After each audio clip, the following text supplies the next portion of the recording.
দ্বিতীয় দফায় মার্কিন হোয়াইট হাউসের নির্বাচনের মাধ্যমে ক্ষমতায় বসে মার্কিন প্রেসিডেন্ট ডোনাল্ড ট্রাম্প আমেরিকা সহ তাক লাগিয়েছেন বিশ্বকে বহুবার।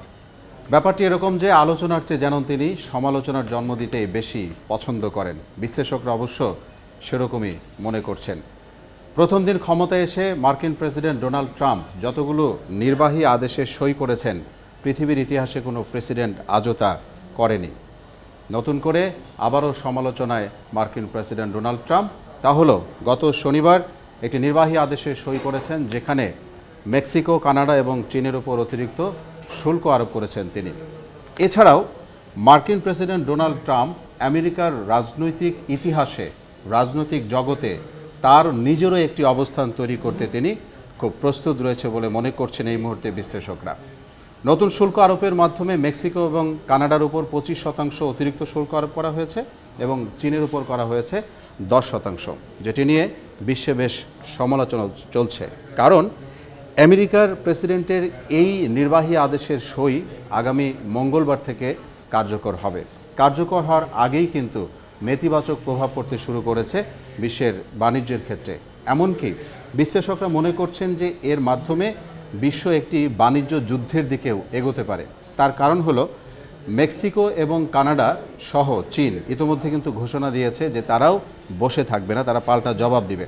যেমন আমেরিকার প্রেসিডেন্টের এই ঘোষণার পর মেক্সিকো এবং কানাডা বলেছে যে তারাও আমেরিকার যতগুলো পণ্য আছে সবগুলো পণ্যের উপর অতিরিক্ত 25% শুল্ক আরোপ করবে। চীনের প্রেসিডেন্টও সেই ঘোষণাও দিয়েছে যে আমরাও বিভিন্ন পণ্যের মাধ্যমে সেই পাল্টা জবাব দেওয়ার চেষ্টা করব। তাহলে এখানে কি দাঁড়াচ্ছে? বিশ্লেষকরা যেটি মতামত দিয়েছেন যে এই ধরনের ব্যাপারগুলো বিশ্ব বাণিজ্য যুদ্ধের দিকে এগোতে পারে। আমরাও মনে করছি যে, এবং সাধারণ জনগণও মনে করছে যে, বিশ্বের যতগুলো মানুষ আছে তারাও মনে করছে যে এই ব্যাপারটি সেদিকেই যেতে পারে। কারণ আমেরিকার এই ধরনের চিন্তা ভাবনার উপর যখন অর্থনৈতিক একটি মতামত বিশ্বের অন্যান্য জায়গাতেও পড়ে, এবং প্রেসিডেন্ট বলেছেন যে অভিশংসন আইন এবং মাদক বিরোধী আইন যদি থামাতে হয়, অর্থাৎ চোরাচালান যদি থামাতে, সেখানেও তিনি বলেছেন যে শুল্ক আরোপ করা হবে। তার মানে বিশ্লেষকরা যত মতামতই দিক না কেন, যত নেতিবাচক প্রভাব পড়ুক না কেন এবং যাই বলুক না কেন, মার্কিন প্রেসিডেন্ট তার নীতিতে অটল থাকবেন। তিনি আরও ভিন্ন কোনো দেশের উপর শুল্ক আরোপ করতে পারে, অন্তত সেই দিকেই যাচ্ছে বিশ্লেষকরাও সেরকমটি মনে করছেন। উনি কিন্তু ইতিমধ্যে ঘোষণা দিয়েছেন যে ইউরোপীয় ইউনিয়নভুক্ত যত রাষ্ট্র আছে সেই সমস্ত রাষ্ট্রের উপরও তিনি শুল্ক আরোপ করবেন। তাহলে হিসাবটা এখানে স্পষ্ট হয়ে যায় যে বিশ্ব নতুন করে একটি বাণিজ্য যুদ্ধের দিকে এগোতে পারে। তবে এরপরে আসার কথা হলো যে অন্যান্য দেশ যেমন মেক্সিকো, কানাডা, চীন, তারা যেমনটি বলেছে যে আমরাও পাল্টা জবাব দিব, তারাও বসে থাকবে না। তাহলে তিন দেশের এই অবস্থানটা যখন একসাথে হবে এবং আরও কোনো রাষ্ট্রের উপর যদি নতুন করে শুল্ক আরোপ করা হয়, তারাও যদি একসাথে হয়, তখন সেটি নিতান্তই বাণিজ্য যুদ্ধের দিকে যাবে এবং সেটি নেতিবাচক প্রভাব পড়বে পুরো বিশ্বে। আমি যদি একটু বলি যে মার্কিন প্রেসিডেন্ট এরকম একটি ঘোষণা করার পর ইতিমধ্যেই নেতিবাচক প্রতিশোধমূলক শুল্ক আরোপের কারণে প্রভাব পড়েছে পাল্টা প্রতিক্রিয়াশীল ব্যবস্থার উপর। যেমন বিবিসি জানিয়েছে যে হংকংয়ের হ্যাংসেং সূচক 1.3%, জাপানের নিক্কেই 225-এর সূচকও 2.4%-এর নিচে ছিল।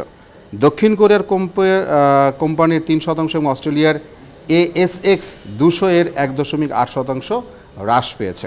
অতএব হিসেবটা স্পষ্ট। এবং বলা হয়েছে যে কানাডিয়ান ডলার 2003 সালের পর সর্বনিম্ন স্তরে পৌঁছেছে হচ্ছে মেক্সিকোতে, এবং এর জায়গায় কিন্তু একটি লাভ হচ্ছে মার্কিন প্রেসিডেন্টের, যেমন তাদের ডলারের কিন্তু উন্নতি হয়েছে। চীনের ইউআরের বিপরীতে ডলারের অবস্থান রেকর্ড উচ্চতায় পৌঁছেছে। এবং আর্থিক পরিষেবা যে রয়েছে বিশ্বের, তারা এখানে মতামত দিয়েছেন যে তাদের একটি টিম এটি বলেছে যে বিশ্বের দুটি বৃহত্তম অর্থনীতির দেশের মধ্যে দীর্ঘস্থায়ী বাণিজ্য যে বিরোধ, সেই সম্ভাবনা কিন্তু এর মধ্যে ঝুঁকি তৈরি করছে।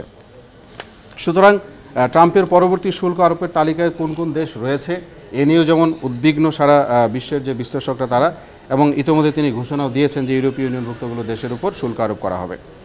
এর পরে যে বিষয়টি স্পষ্ট হয়ে উঠে আসে যে বিশ্বে একটি বাণিজ্য দ্বন্দ্বের দিকে, যুদ্ধের দিকে এগোতে পারে। কিন্তু সব কিছুর পরে বিশ্লেষকরা একটি মতামত দিয়েছেন যে মার্কিন প্রেসিডেন্টের এই শুল্ক নীতির ঘোষণার পর আমেরিকায় হয়তো খুব স্বল্প মেয়াদি কোনো লাভবান তারা হতে পারে, কিন্তু দীর্ঘমেয়াদী কিন্তু খোদ আমেরিকাই এটার জন্য মানে এই ফলাফল তারা নেতিবাচকভাবে বুঝতে পারবে। এখন বাকিটা সময়ের দাবি। আজ এ পর্যন্তই। আপনাদের সাথে ভিন্ন কোনো আলোচনায় আবারও কথা হবে। বিদায়।